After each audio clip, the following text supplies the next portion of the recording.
আজকের একটা অঙ্ক এনেছি চক্রবৃদ্ধি সুদের উপরে।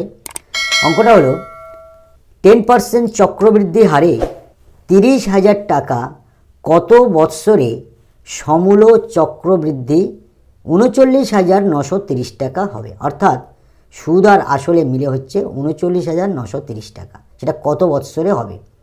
চক্রবৃদ্ধি আমরা জানি কি সুদের আসলের ওপরে সুদ আবার সুদের ওপরে সুদ টাকা হবে, সেটা নির্ণয় করি কত বছরে। তো এটা সমূল চক্রবৃদ্ধির একটা সূত্র আছে। তাহলে প্রথমে আমরা কত বৎসরে, বৎসরটাকে আমরা ধরে নিয়ে নিচ্ছি। ধরা যাক উত্তর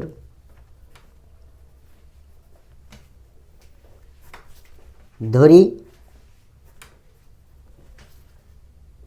বছরের সংখ্যা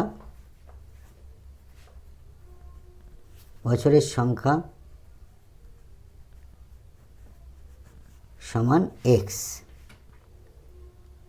বছর বা এন বছর লিখতে পারি, এন বছর। ঠিক আছে, তাহলে সূত্রানুসারে আমরা লিখব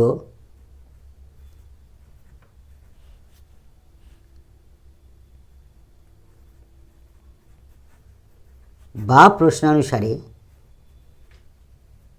দুটোই লিখতে পারি। প্রশ্ন যেভাবে বলেছে সূত্রের আকারে লিখব। 30,000 টাকা, আমার আসলটা কত? 30,000 টাকা। সুদের হার কত আমাদের? সমূল চক্রবৃদ্ধি সুদের নিয়ম হচ্ছে 1 প্লাস 10%, মানে 10-এর 100 হবে। আর সময়টা হবে এনটা আমরা এখানে বসালাম।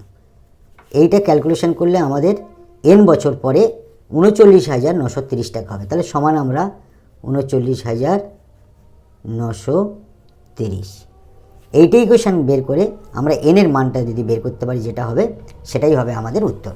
দেখো কিভাবে করছি। বা 30,000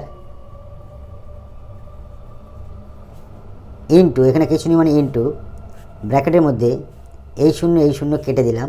তাহলে 1 plus 1/10 whole to the power n is equal to 39,930।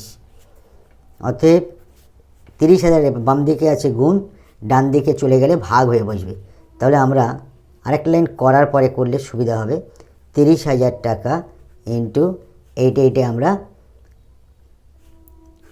10 একে 10, 1টা যোগ করে নেবো। 10 একে 10 আর একে 11/10 whole to the power n is equal to 39,930।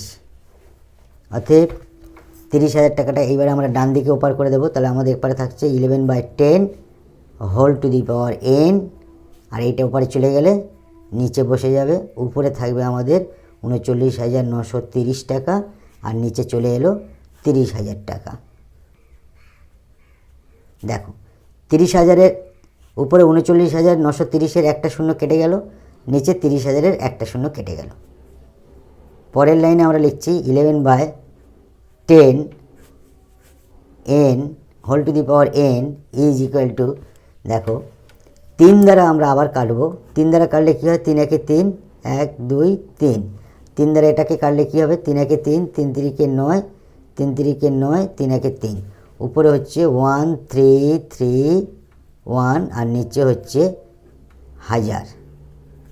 ঠিক আছে, অতএব এনের মান বের করতে হবে, যেহেতু 11/10 whole to the power n is equal to, এইটাকে আমরা লিখতে পারি, দেখো 3টে 10 গুণ করলে আমাদের 1000 হয়। তাহলে এইটার সমান আমরা কী লিখব? 10 কিউব লিখব। আর এটা দেখো আমাদের 11-র সঙ্গে 11 গুণ, 11-এর সঙ্গে 11 গুণ, অর্থাৎ 11 রং 121, তার সঙ্গে আবার 11 গুণ সমান হয়ে যাবে 1331। তোমরা চেক করে দেখে নেবে। তাহলে আমরা এখানে লিখব 11 কিউব, আর এইটার সমান 11 কিউব, আর 1000 সমান 10 কিউব। দেখো বাম দিকের বেসের সঙ্গে মিল হবে। অতএব 11/10 whole to the power n is equal to 11/10 whole to the power cube. তাহলে দেখো এখানে বেস 11/10, এখানে বেস 11/10, তাহলে পাওয়ার n সমান আমরা 3 বের করলাম। অতএব n সমান 3। তাহলে nটা আমরা কি ধরেছিলাম? বছর ধরেছিলাম। অতএব উত্তরে লিখব 3 বছর। এটা উত্তর। Thank you.